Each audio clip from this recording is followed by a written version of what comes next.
Hi, I'm Cameron, And I'm Hayden. and this is... Until the End of Crime.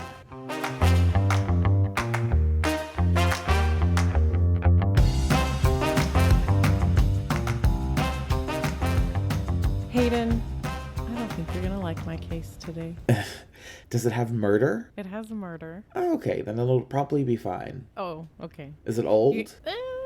I don't know what your definition of old is. Okay. Is it deeply unsatisfying in some way? Yes. It sounds great. Let's knock it out. All right. I am also going to try to be really conscientious of all of the noises I make, especially yawning. I yawned a lot in the last episode. Yeah, it's hard sometimes because, we've talked about this before. When we're not telling the case, we yawn a lot because we're trying to focus. Mm-hmm. Yeah. Trying to activate that vagus nerve. Okay, Hayden, let me paint you a picture. Sorry. I was like, oh, here we go. At least I didn't do it into the mic. Okay. George West, Texas. Oh my. 2015. It's you, me, Miranda, Kristen, and Chris. We're sitting in the living room watching TV. What day of the week is it, and what are we watching? Oh, it's Thursday. Thank God it's Thursday, TGIT. And we're watching in order Grey's Anatomy, Scandal, and then How to Get Away with Murder. Absolutely, we are. And I did usually leave before How to Get Away with Murder. What do you remember about How to Get Away with Murder? I remember Viola Davis. Queen. Yes. I remember Jack Falahy because he was hot. Who's the gay that? character. Okay. Yeah. If you want to talk about hot men, I'm pretty sure his name is Billy Brown. He played Officer Nate Leahy, and he and Viola Davis's character had a relationship of sorts. I don't think I'm familiar with the officer. I recently rewatched Scandal and How to Get Away with Murder. Does Scandal still stand up? I think the first 3 seasons are solid. Okay. How to Get Away with Murder, though, that's like constant anxiety. I'm up here the whole time because, and then the thing is that the storylines are also stupid. And Like, How to Get when Away you with zoom Murder? out- yeah, when you zoom out, I finished watching the entire series, and I just thought to myself, and why does everyone hate Annalise Keating so much? I don't know. I have no clue. But the whole fucking show is about how much everyone hates Annalise Keating to the point where she's almost tried for capital murder so that they could do the death penalty. And I'm like, but why? And I don't know that that's ever answered. I laugh when you say her name because I think it's a Twitter account or an Instagram account, but the handle is Annalise, like anal ease Keating. Okay. And so when you say Annalise Keating, that's what I think about. All and it you makes think me about laugh. is anal. Annalise.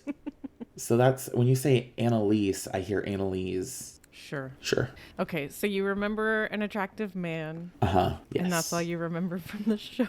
Well, I remember her writing on the chalkboard in the pilot. I remember someone got shot, and I think the Harry Potter kid was the one who they thought was the shooter at first.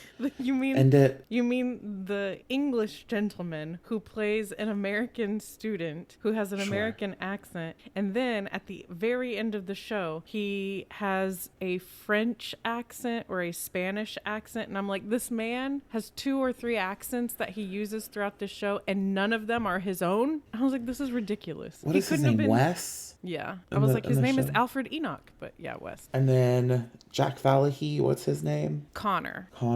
And then I remember Jack Falahy's boyfriend. I think his name is Ricardo in real life. Or Oliver. Richard. Yeah.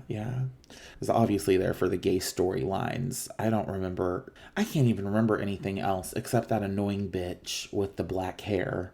She was like one of the 4 students. Are you talking about White Laurel? and dark hair. Laurel. I thought she was so annoying. It's a weird show. Yeah, I don't know. I don't think I actually finished the first season. And so I feel like I remember it being contrived. Not that Scandal's not, but I found that more interesting. Yeah, arguably a lot less gay storyline in Scandal.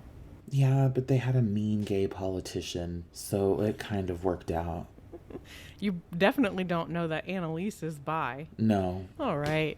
Should I get into I thought this the crime case? was going to be in George West. I was like, what is she talking about? I saw that on your face. I should have known you're going to ask a question. Yeah. It was September. Sorry. Oops. Didn't do it on the mic, though. It was September 25th, 1988, in Louisville, Kentucky. And 36-year-old Brenda Sue Schaefer was missing. And Andrew is coughing. I think I know this case. Why? Because Brenda Schaefer sounds really familiar to me. Okay.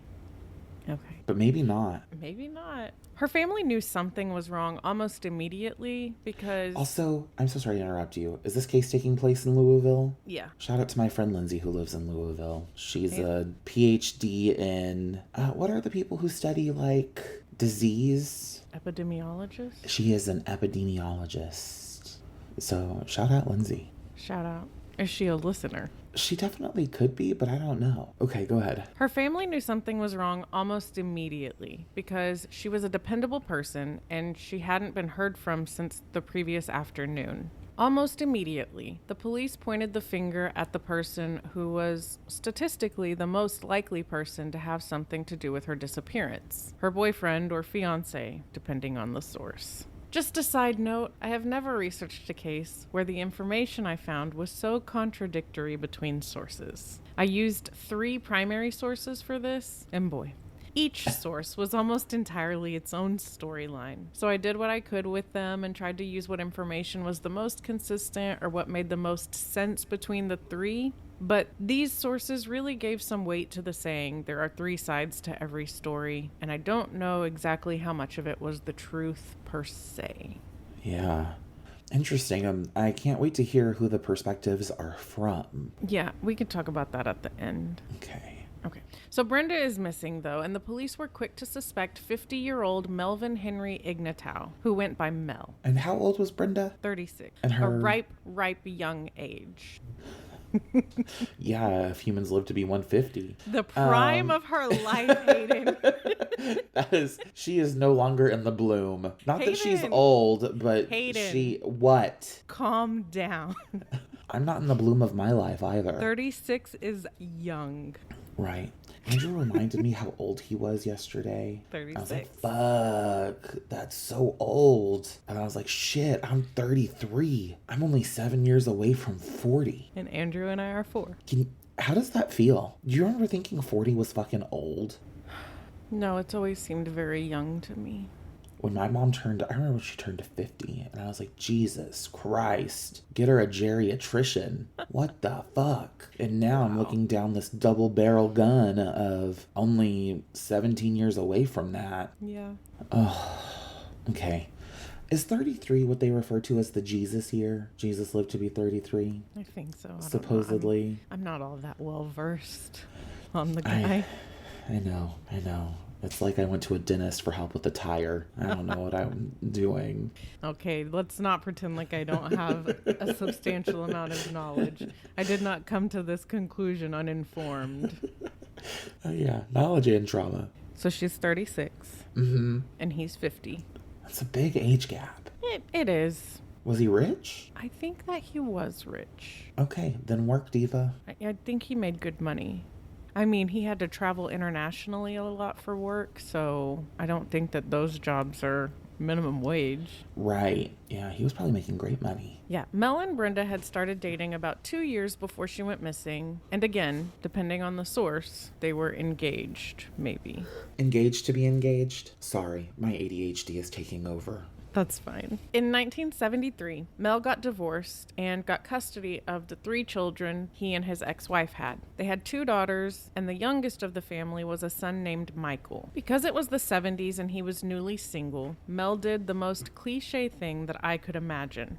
He started dating his secretary, Mary Ann Shore. That is so fucking cliche. That is so cliche. I know. I mean, I was like, this is like textbook what you would expect to happen in the order that it happened in. Yeah, douchebag, predictable behavior. Yeah. Mary Ann was 12 years Mel's junior, and when Mel had to travel for work, she would stay with his kids. Why couldn't this kid stay with his ex-wife? I don't know. I've got questions about that. Yeah. He was 33 when they got divorced, so she would have been 21. Wow. Okay. Yeah. She was a manipulative person who seemed to be desperate for Mel's affection. And Marianne? Okay. she wanted to be the only person receiving it. Which is why, when she was staying with the kids for Mel, she apparently went into Michael's room and found a pack of cigarettes. She approached Michael and told him that she really liked his father, and that she wanted Michael to tell Mel how much he really liked her as a partner for his father. Michael was like, "No, weirdo." At which point, she made it clear that this wasn't a simple request, because if he didn't tell his dad how much he liked Marianne, she would tell Mel about the cigarettes. Weird. Her blackmailing of Michael was successful. He always sung her praises to his father, out of fear that his father, who was never physically abusive, but who could yell very intensely for a long time, would find out about him smoking and he would get into a lot of trouble. Michael never expressed to Mel his true feelings about Marianne. He did not like her and he did not trust her. While staying with the kids, she would also seemingly play mind games on them to sow mistrust between them, usually the two girls. Somehow, the oldest daughter's shirt might end up in the younger daughter's room and have a hole in it, or some other minor but irreversible damage to it. The older daughter would confront her sister, who would deny taking or damaging the shirt, and the argument would escalate, and Marianne would stand by watching it, but never intervening. She seemed to take some pleasure from it. Oh, Marianne. Marianne is one messed up biscuit. Her motivation behind some of the wild things she did was that she wanted to make Mel distrust his own children. She wanted them out of the picture because she wanted Mel to herself. What in the Meredith Blake Parent Trap bullshit is that? Even if it was just in allegiance. If there was some dispute or someone pointed the finger at her, Mel berated the kids for their accusations. Like the time the family had a new couch, and when Mel got home from one of his trips, someone had cut a hole in the back of it. According to Marianne, it was Michael. But according to Michael, he didn't do anything other than watch Marianne avoid looking at him with a smirk on her face while he was yelled at relentlessly for defacing the couch. When he pointed out to his dad that Marianne might have been responsible for this, he described his father similarly to how a TERF might describe an uncle who begrudgingly took in his wife's nephew and insisted they would not allow this child, who they abused and neglected, to do magic. That is to say, bulging veins, face and neck turning purple, spittle flying, I assume. He yelled for well over an hour that time. That's crazy. Michael knew that Marianne was behind this and many other issues that would sneakily arise around their house while she was present or after she had recently visited. And he knew that his dad would never take anyone but Marianne's side. So Michael started to have dark thoughts about Marianne. He wanted her removed from his life as much as she wanted to remove him and his sisters from Mel's attention. I don't think it's hard to imagine, but the relationship between Mel and Marianne, knowing what you know about the two of them, was off and on. They would break up and then they'd get back together. When Mel broke up with her, Marianne would do things that would disrupt Mel's life. She wanted him to know that breaking up with her was a decision that he would regret. Like I said, she worked for Mel, so she knew a lot of his secrets at the company. Mel traveled a lot for work, if you haven't picked up on that by now, and usually he'd have someone come stay with the kids while he was gone. But the kids got older, the girls graduated and moved out of the house, leaving just Michael and Mel there. One time, Mel told Michael he had a business trip that would take him out of the country for about a month, which was longer than he was typically gone. And also atypically, he did not have anyone come stay with Michael during that time. Instead, he handed him a wad of cash and said he'd be back. He never called. He never checked in with Michael during that month. But when he showed back up at the house, Marianne was with him. Michael later learned that his dad had done a 30-day sentence for tax evasion because Marianne had turned him in after he broke up with her. And then he showed up with her? Yeah. Oh, okay. I guess she knew more. She must have. Because that doesn't make any kind of sense to me. It doesn't make sense to me. It didn't make sense to me when I heard it. It didn't make sense to me when I read it. It didn't make sense to me when I wrote it. No, certainly it didn't. Well, maybe later in his life when he learned about it, because Michael just thought that he was gone on a business trip, and when he came back, she was there. He didn't know. Oh, he didn't know it was because of tax evasion. Right. Okay, I see.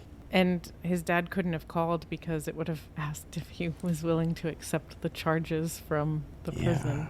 Yeah, or the jail. After Michael graduated from high school, he enlisted in the Army, and when he returned from his 3 years of service, it was to Mel and his new girlfriend, Brenda Sue Schaefer. He noted that Brenda was nothing really like the domineering Mary Ann. Brenda was beautiful, while one consistency I found in these inconsistent sources is that Mary Ann was not.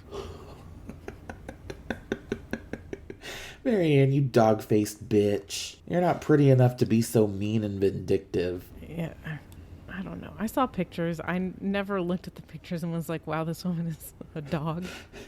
She's homely. No, actually what I thought is I kept likening these characters to different actors and actresses that not in every picture, but there would be a picture taken from a certain angle. And I was like, oh, Brenda kind of looks like Terry Hatcher almost.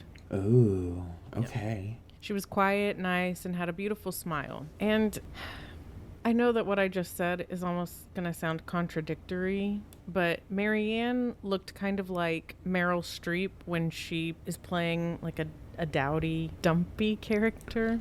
I mean, I hope Meryl Streep never listens to this podcast. She's not a beautiful woman. Oh my God. Well, she's not. She's a hell of an actress, but my God. Okay. You don't think she's a little homely? I only think that she is homely when she's made to look that way. Okay. Even in Death Becomes Her, she's not a beauty. I don't think that she's not beautiful. I know this sounds I don't like think I'm she's trying not to beautiful. It sounds, well, I don't think that she's not beautiful. I think that she's beautiful. Yeah, I don't know. It sounds like a touch of mental gymnastics. No, I actually Are was you like... afraid that Meryl is going to hear this? Not at all. I have no concern that this is going to make it to Meryl Streep whatsoever. But I don't think of her as an unattractive person. She's not unattractive. She's just not attractive. I guess what I'm trying to say is that... Can't there just be like a baseline, a normal baseline of you exist? You are not attractive nor unattractive. The character that she plays in Big Little Lies is what I would say Mary Ann reminded me of the most. Okay. Okay. Meryl, I don't think you're unattractive. I've already said I think that you're a beautiful woman. Well, at first she said you're not beautiful. That's not what I was saying. I was saying that I think that she's beautiful. I don't think of her as somebody that I'm like, oh, she is not beautiful. I did say that a lot of people said that this woman was not attractive and that I saw her in some angles and thought she looked like Meryl Streep. But I also said that I didn't look at the pictures of this woman and think she was ugly. So what do I know? I am the bad guy no matter what in this situation now. You have made me the bad guy. I'm not trying to make you the bad guy. You have made it. You said that I said Meryl Streep was ugly. I a didn't dog. say that. She hit every branch on the ugly tree as she fell. I did That not is what say you're making any me of sound that. like. I said nothing of the sort. That's what your implication is. So now all of our listeners think I'm a woman haven't hater. said- you did not. He's not. If anything, he hates men. I do. He hates straight men and he's uncomfortable around a lot of gay men. So he prefers the company of women, I think. In most places. So you said, from what I heard, is that Meryl Streep is not some striking, remarkable beauty, that she is somebody who is not ugly, but she's Okay, well, hold on. plain. Meryl Streep, gorgeous. You don't think in The Devil Wears Prada that she's beautiful? Nar. The look in your eyes, you were like explicitly not in that film, and I think thought that you she pulled does- a crazy example.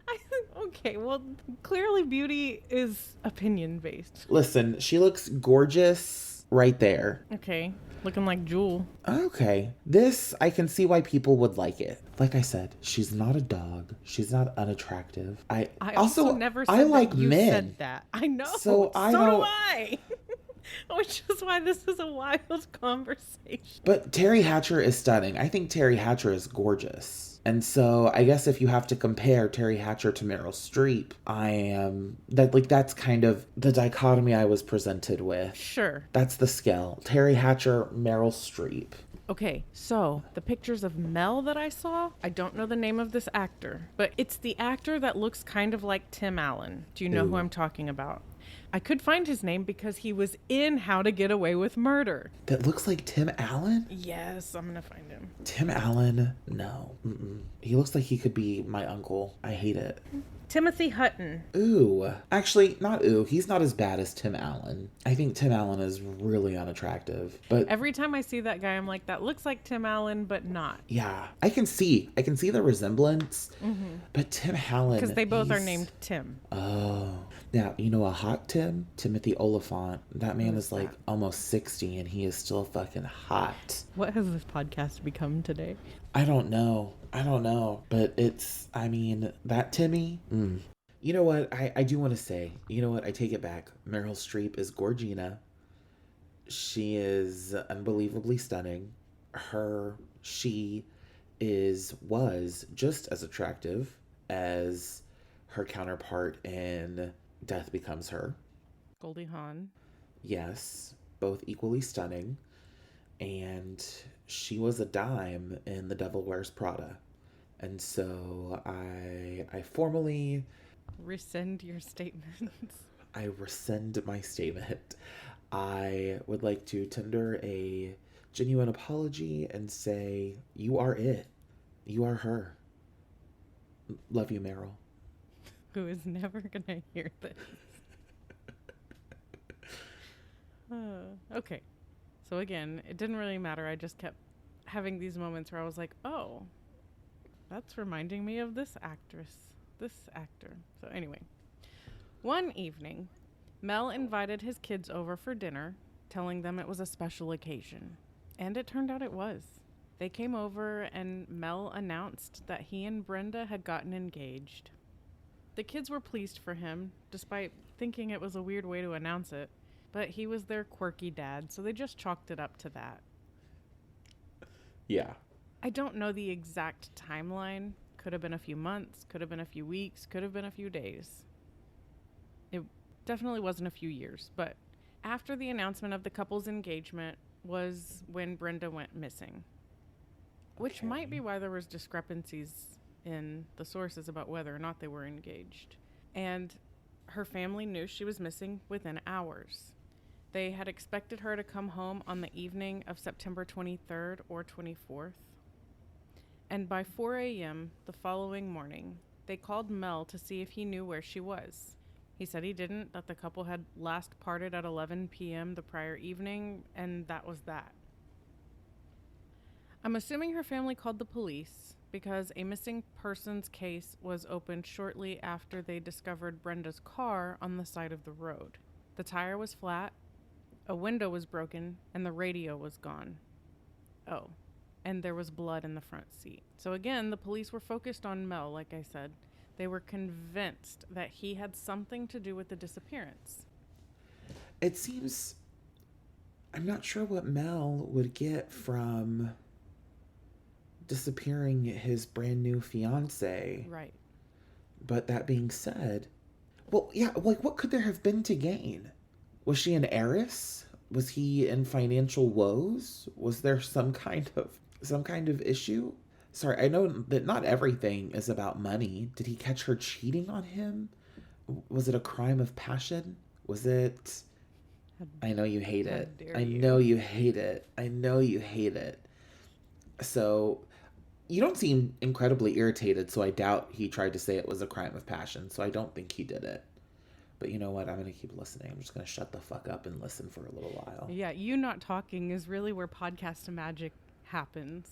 It's when you're silent.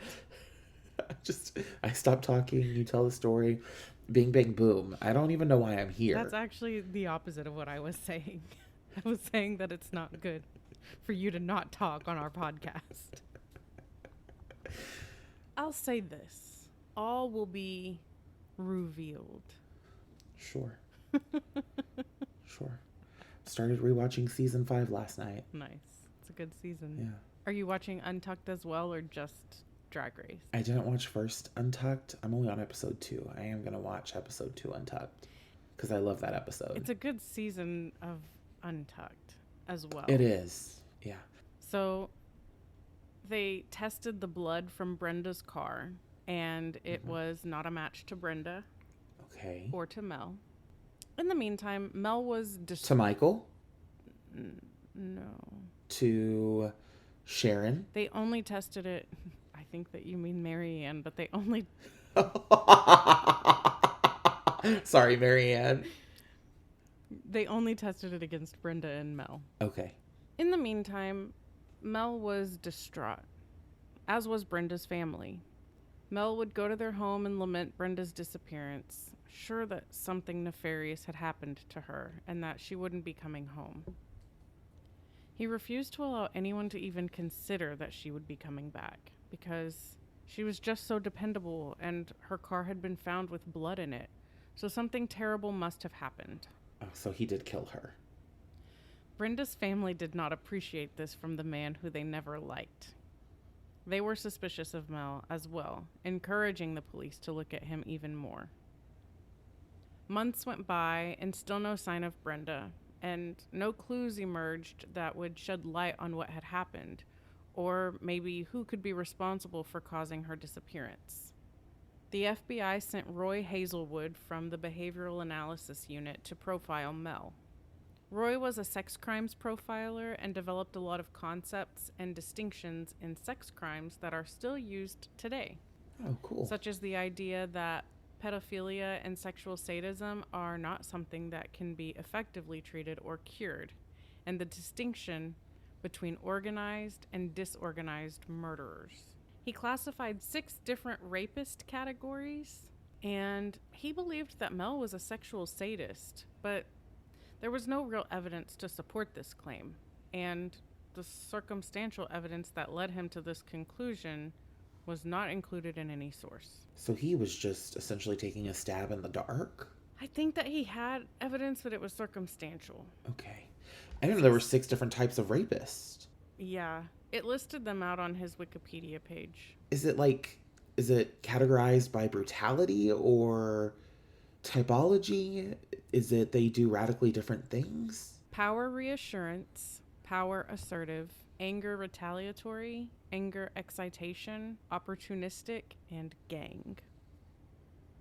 Of the 6, anger excitation is by far the most dangerous and the hardest to capture. Got it. Okay, interesting. It makes sense. All of those descriptors made sense. Right. The way you just said gang for the last one. That's what it said. I know. But for you to just be like, gang. Ah, yes, gang rape, hilarious. It's not funny. I know. But it's just the way you delivered it was just gang. And all I kept thinking is like, oh, that sounds like torture. Yeah. But the police were still watching Mel, hoping that he would slip up, and eventually he was asked to testify in front of a grand jury in order to determine if there was enough evidence on which charges could be brought against him for Brenda's disappearance. During this testimony, a new suspect emerged for investigators when Mel mentioned an ex of his, Marianne Shore. Marianne was interviewed by police several times. During her interviews, she seemed agitated, and that was more prominent with each interview that was conducted with her. It seemed like she was almost cracking under the interrogations, which is why they kept at it. And it did eventually pay off. January 10th, 1989, Brenda's body was found after Marianne led investigators to an unceremonious grave in the wooded area behind her house. Marianne pointed the finger at Mel, saying that he was responsible for killing Brenda and that she was just there when it happened. Oh, sure. The police needed more evidence of Mel's involvement, so they tapped Marianne's phone line and had her call Mel to express her concerns about the FBI's consistent focus on her, and now the area behind her house was being looked at to be developed. They recorded this conversation and then arrested Mel for the murder of Brenda.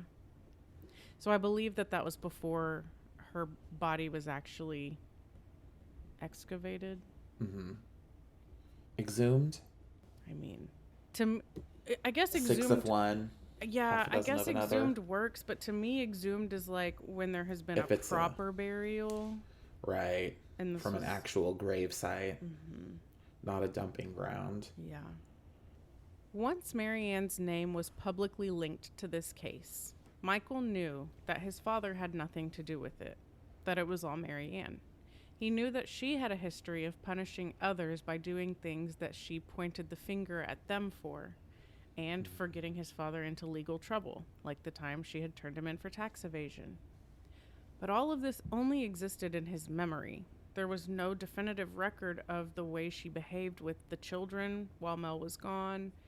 Not only that, but when he spoke with his father, he was so genuine and sincere about his lack of involvement in Brenda's death. This furthered his notion that Mary Ann acted alone, likely out of jealousy for the relationship that Brenda was able to maintain with Mel, when Mary Ann had to resort to tactics to keep the relationship afloat. And that wasn't even consistently successful. The trial took place in 1991. Mary Ann had been offered a deal, a tampering with evidence charge in exchange for her testifying against Mel. And when she took the stand, she had put on some weight and wore a tiny miniskirt, which just seems redundant. To be fair, some mini skirts are tinier than others. We call them belts. Micro skirts.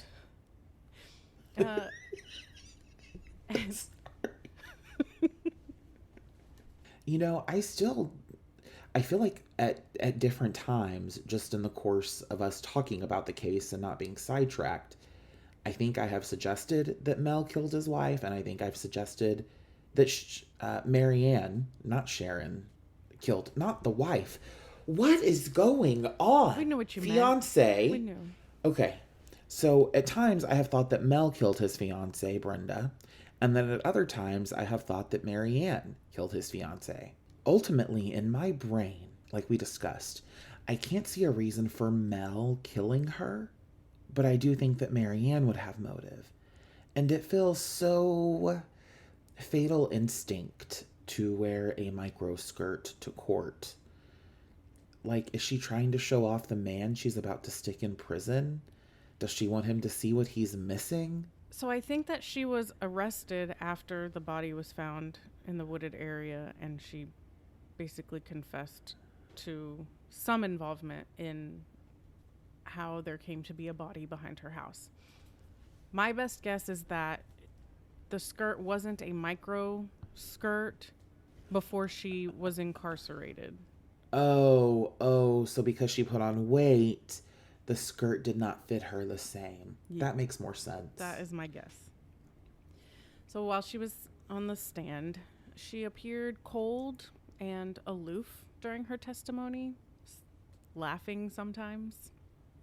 Also, the weight gain and the mininess of the skirt added to how unattractive she was, so that matters.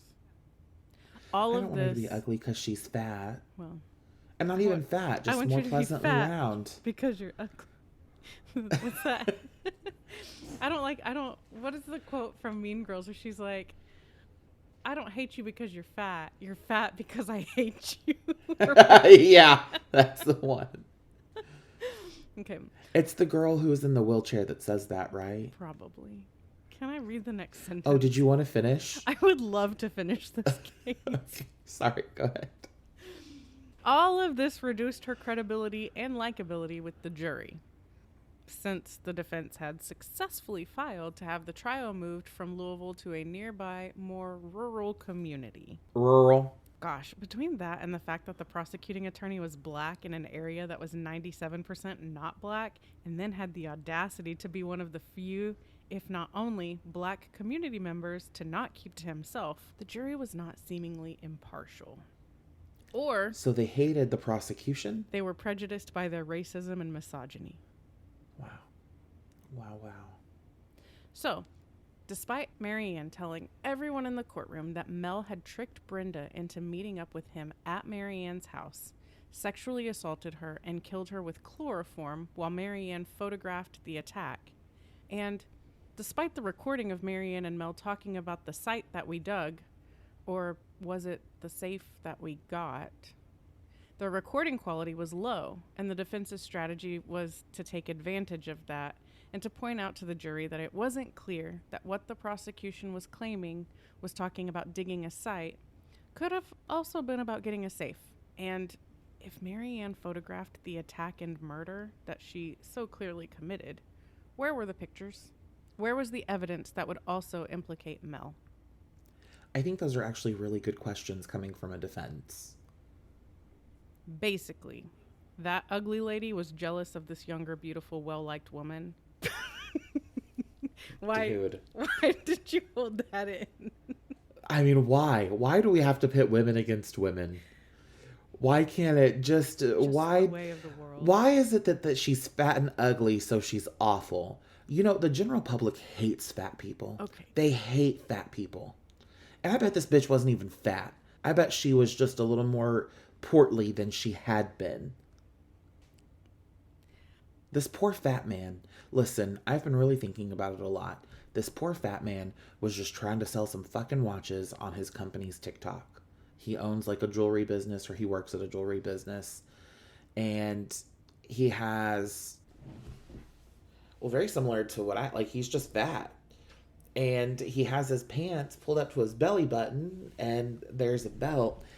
And all of these people are just fucking trashing on him hardcore because he's fat. And I'm like, oh my God, why do you care if someone is fat? Can someone not be fat and exist? Is it that offensive? You're turning me into a Marianne sympathizer. Oh God. I want her to be judged because she committed a crime, not just because she's gotten a little fat. Was she fat at this time? Like, was she fat? I'd say that she's an average woman. Oh my God.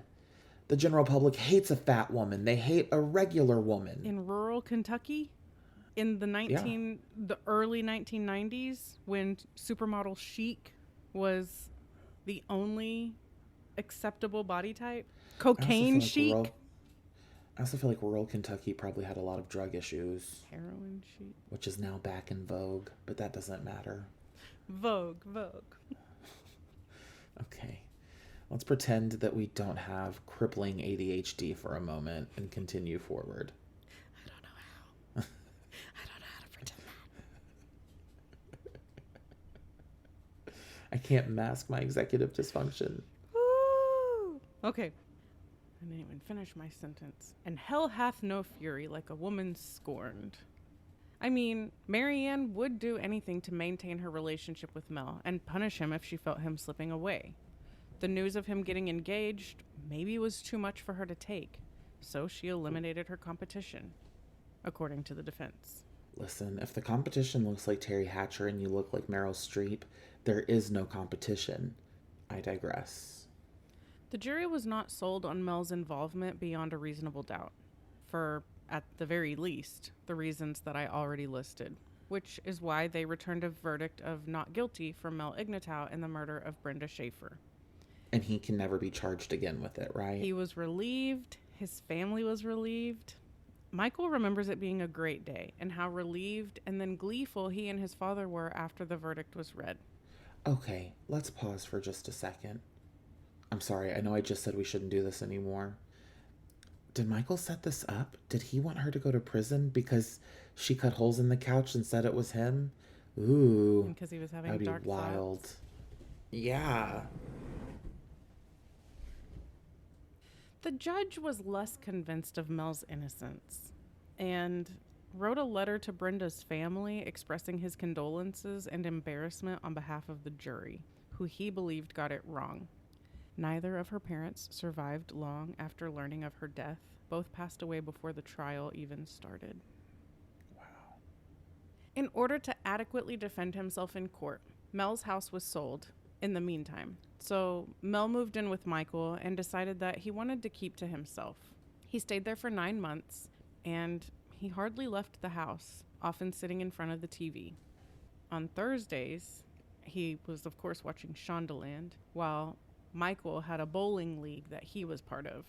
When he left to bowl, his dad was sitting on the couch watching television, but when Michael returned home, the TV was still on.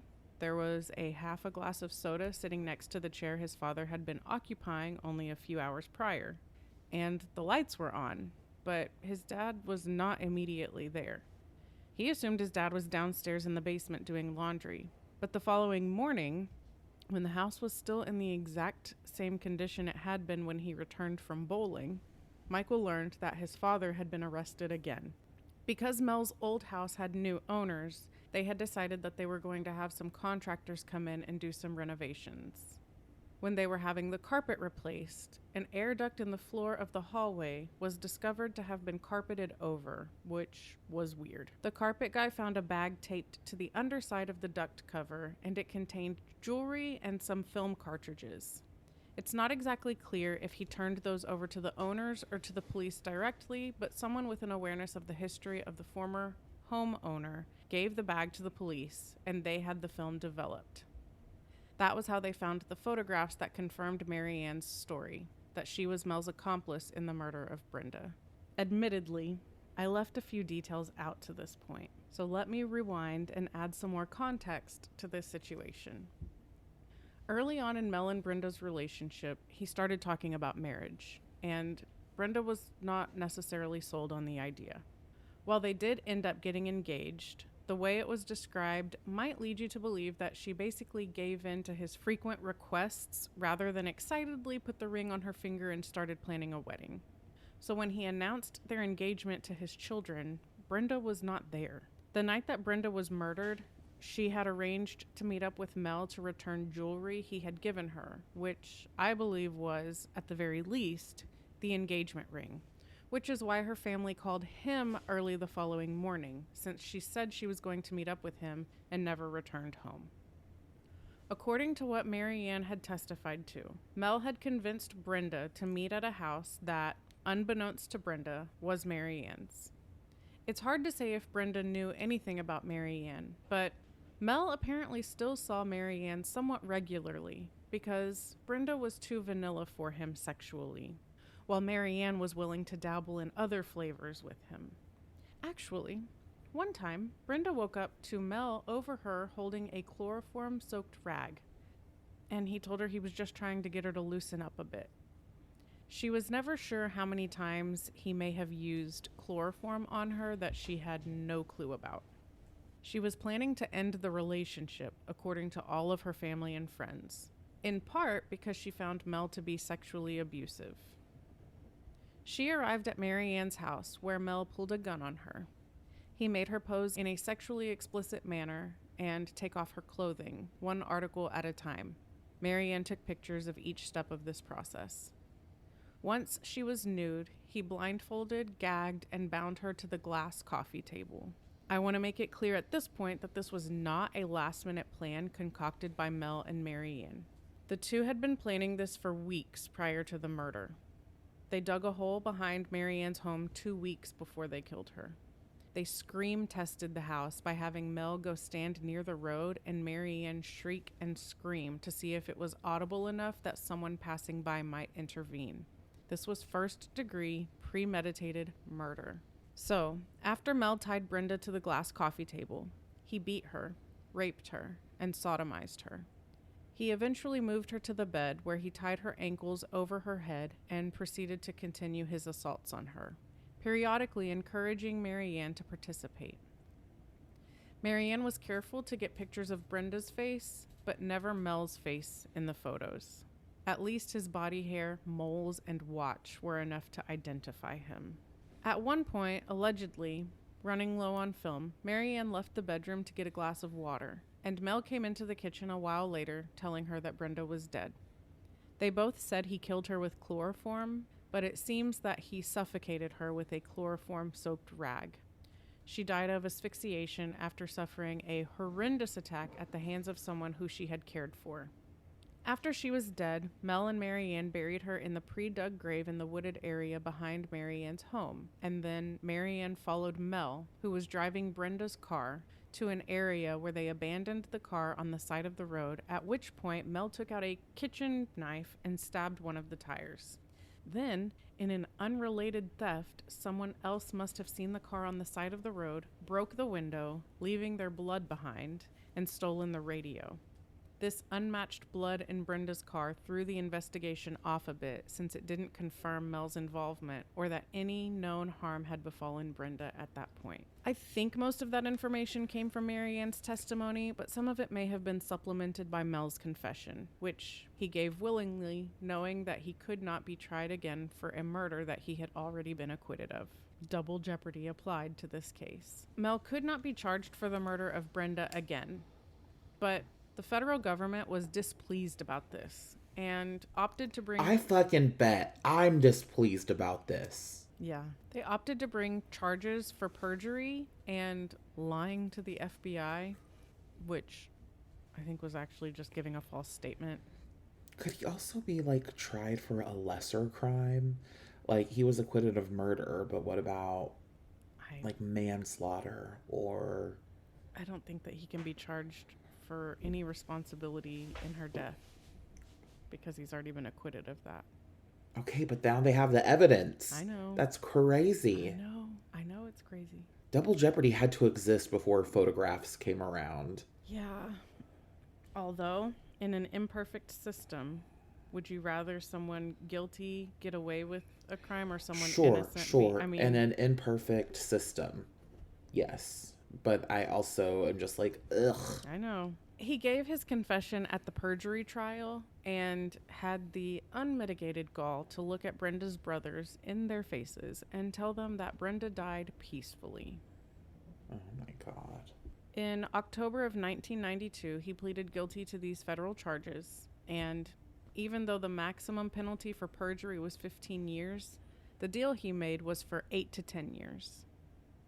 The judge sentenced him to, guess. 4 years? Nope. 8 years and 1 month. Okay. He served 5 years in federal prison, released on October 31st, 1997, which is a Halloween horror story in and of itself. But 8 days prior to his release from federal prison, he was indicted on state perjury charges.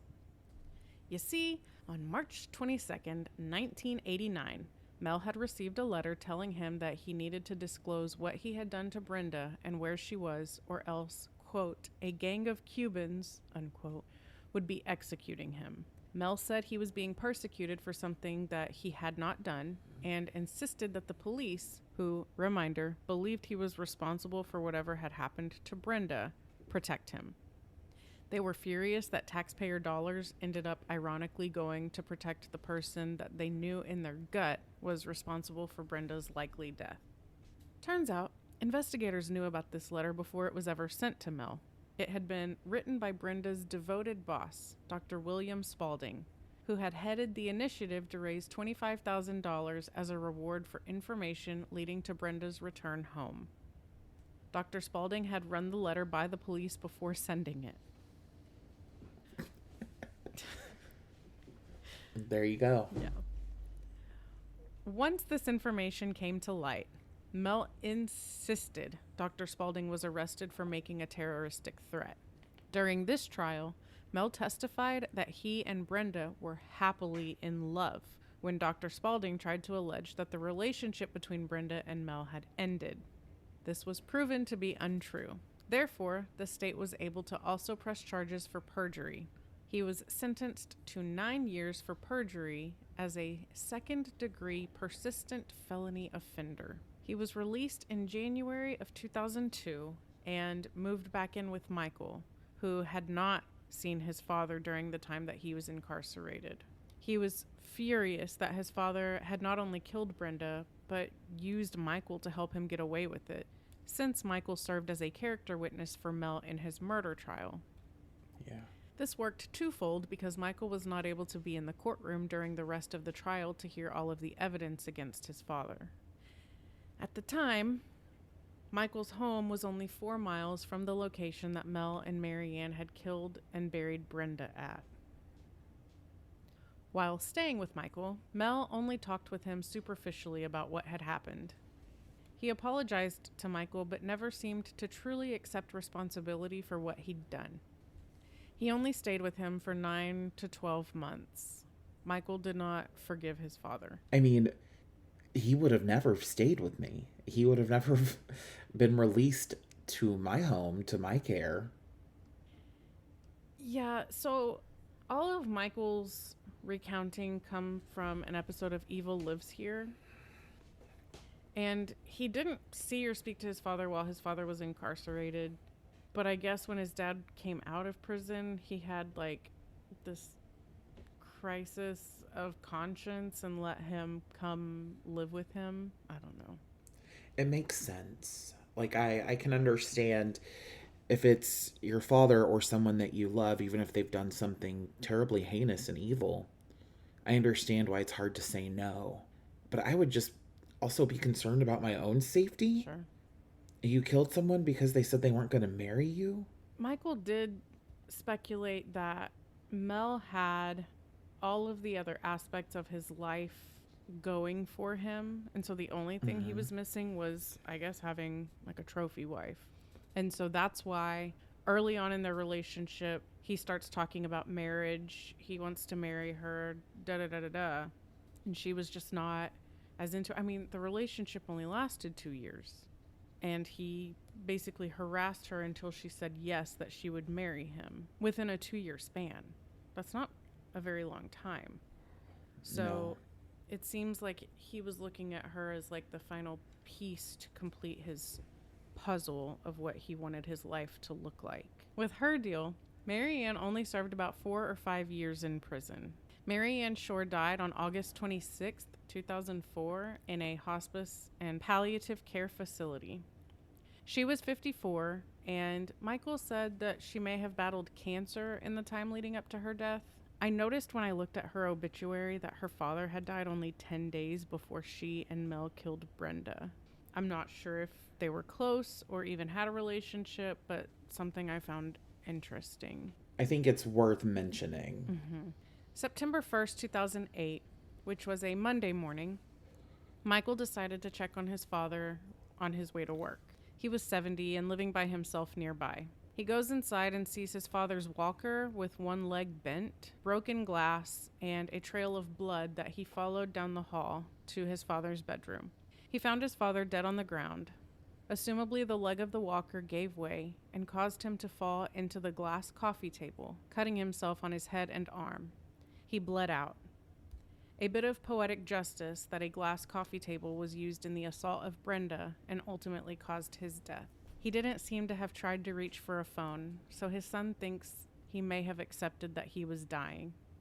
Michael also said that it was karma, that he would use a glass coffee table and then that would also be his undoing. So The way you have set up the characterization of Michael throughout this retelling of the story, it seems that he has a strong sense of justice and childhood and adolescence through whenever.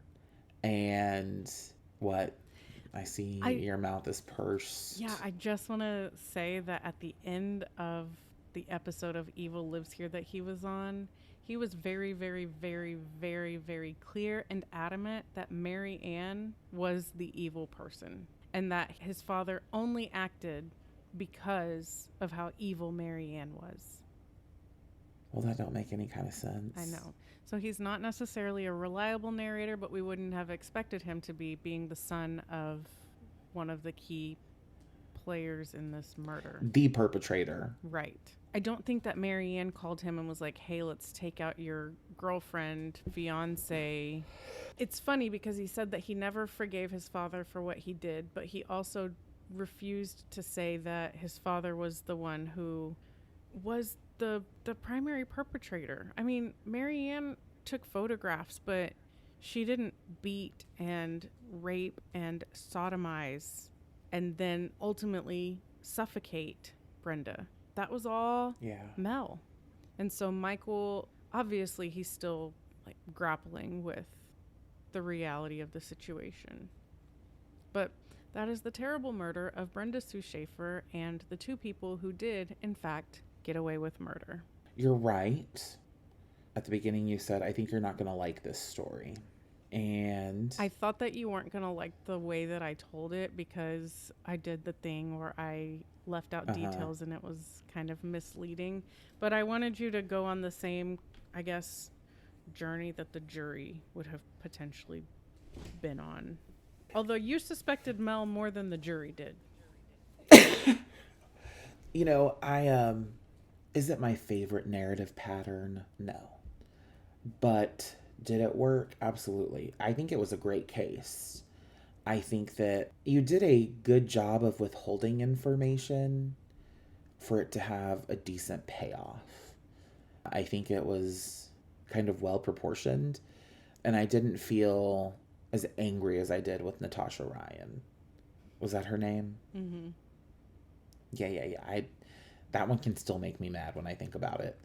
But in terms of the storytelling devices you used here, I think it was great. I think it was really effective because there was never any kind of dismissal of who the real criminals could be. Just a prolonging of the reveal. Mm-hmm. I find any story, any case where exploitation feels very clear, I find those cases deeply upsetting because Brenda Schaefer was exploited in terms of her kind behavior, her willingness to meet with Mel, her what sounds like was a really pleasant demeanor. And I mean, she even stayed with this man for some time after waking up with him having a chloroform rack. And so it seems like someone so forgiving and so willing to be exploited in that way and then brutalized and murdered and sodomized and sexually assaulted.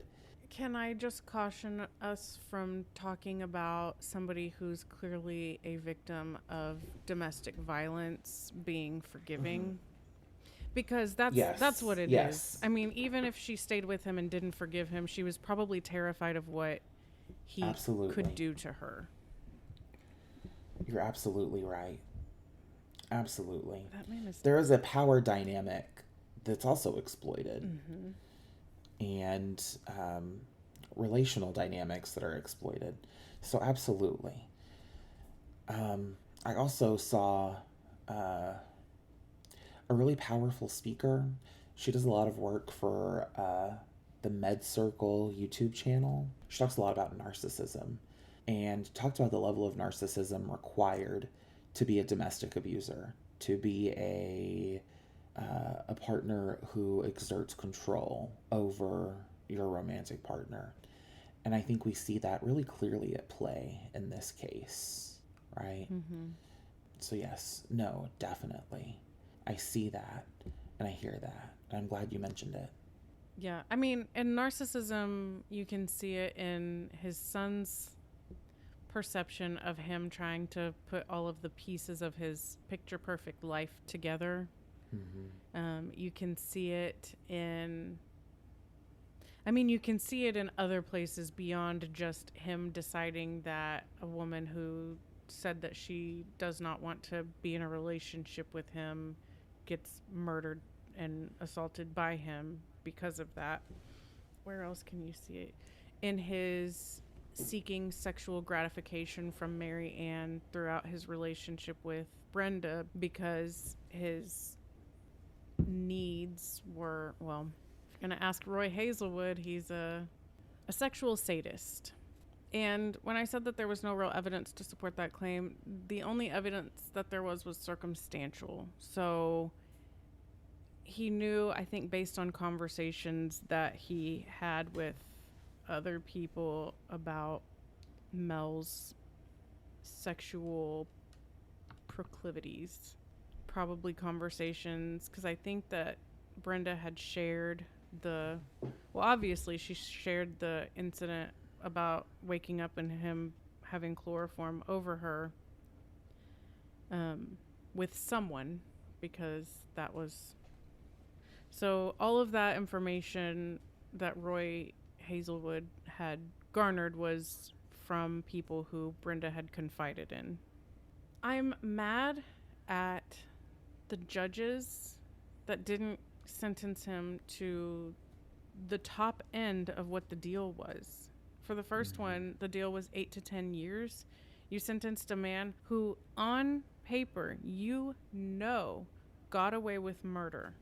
And you didn't take the opportunity to sentence him to the max. Right. Because of the 8 years, he got out after 5. But then I don't think that it was coincidental that the state decided to file their charges 8 days before he was set to be released. How to get away with murder.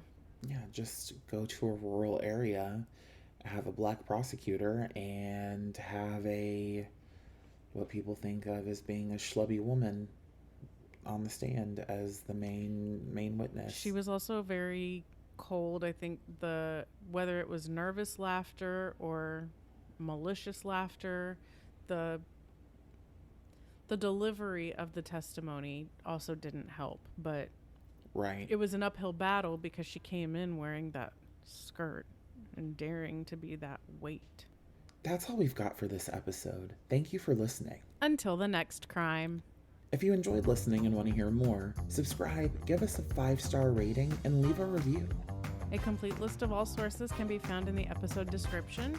Recommend us to a friend. And if you're able and willing to help us produce this podcast, sign up for our Patreon. The link to joining our supportive bestie tier for only $2 a month is listed on the show notes.